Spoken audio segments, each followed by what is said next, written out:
I am here at the JPMorgan Conference for Technology, Media, and Communications, and I'm here with Lori Beer, the Chief Information Officer for JPMorgan. Lori, wonderful to speak with you. In many ways, you are the woman of the moment because you have to understand how to oversee change that seems to be happening at an accelerating pace. Can you give a sense of just how quickly it has accelerated from, say, 6 months ago, a year ago, to right now? Yeah, I think it's an amazing moment, first of all, to be in technology and to be in financial services. And we definitely saw the Gen 1 tools come out a couple of years ago. The last 6 months have rapidly accelerated. Not only new models getting created, but how we're able to apply them. And so it really, ties back to how do we think about driving and adapting change so quickly? Yeah, one thing, it's created a lot of nervousness, a lot of anxiety. There was a story that was out this morning about Standard Charter's CEO coming out and saying that he was going to cut 50% of staff, support staff, and removing lower value human capital and replacing it with AI tools and investment in AI. What's real, what's not, when it comes to sort of the mass job cuts? What's been your experience? Yeah, so overall, we've seen definitely productivity opportunities. So even when we think about technology, we've seen 10 to 20 to 30% improvement just from the initial generation 1 tools. As you look to agentic, you're going to see even more. But there's a huge demand. There's a huge demand to create new products and services and experiences for our customers. We're using AI to figure out new products to offer. And frankly, when you think about the other side of it, the AI is also creating increased cybersecurity risks. So how do we think about also accelerating the investments to protect our customers and clients too? So the demand remains significant, and we're able to get a lot more done than we have historically. How scary is Mythos? So with Mythos, AI in general, but it's really good on both sides of the equation. One, to understand vulnerabilities. And so the key with that and any other AI is how do we capture those? How do we clearinghouse those? How do we update those in a safe and secure way? But on the other side of this, as you apply these models into the software development process, we're going to have safer and more secure software. On the flip side, our cyber teams can use the power of these models to be able to protect, defend, identify fraud, identify issues more quickly. So there's really two sides of this equation to think about. Based on how quickly you see technology shifting and what tools are really coming to the fore, how does the mindset have to shift of the people who work for you?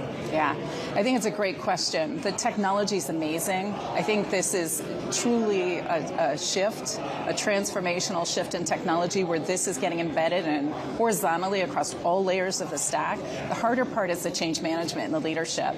And I think really thinking about where are things going? We don't know all the answers. So how do you navigate change in an uncertainty? It's still very early innings. So it's really had to shift from how do we help guide our teams? How do we make sure our software engineers understand what's coming? My management team spends a lot of time on the weekends building their own apps. Pick your favorite agentic coding tool. But it helps them understand what's coming. And I think this is a moment where leaders, in addition to software engineers, truly have to understand the change. And we have to understand, how do we actually create an environment that allows us to pivot and navigate when times are uncertain and really make sure we don't lose track of what's really important. How do we deliver products and services and experience for our customers and clients? How do you balance innovation with risk? And the idea of the tried and true, you need to do this project versus moonshot projects. Yeah, I think this is one of the most interesting times when you have to think about the balance of innovation and risk taking. We wouldn't be in business as long as we have been if we haven't driven a lot of innovation historically. But we're also in the business of managing risk. And so I think in this moment, you have to really think about going at the appropriate speed of innovation. Some of these moonshots are becoming real. And so you have to move aggressively at the innovation front, but we obviously are a business of trust, and we have to make sure our customers, our clients, the bank is protected every day. And so finding this balance and actually, again, using these capabilities to also protect ourselves. And so it's this really interesting time. While along with that, you don't necessarily know who's going to win in the end. And so making sure we're not locking ourselves in, to one provider or one scenario, and we're constantly testing, sandboxing what's on the horizon in the future. Does it change your decision whether to build or buy in terms of different software solutions? You know, it's been interesting because over the last several years, we've made sure that we're really focusing our engineering community, and we have a large engineering community, on building the things that are competitively differentiating and create value for our customers and clients.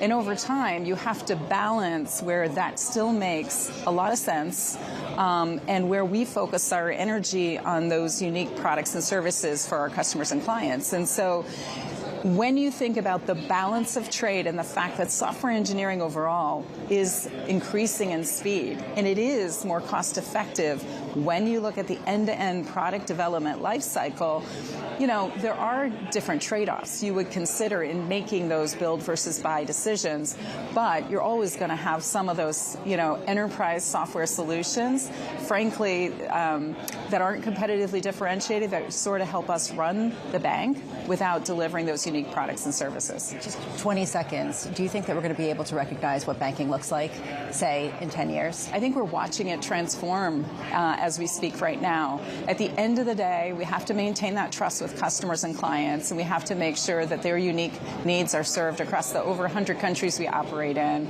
But how we do it and the products and services will absolutely evolve over the next several years.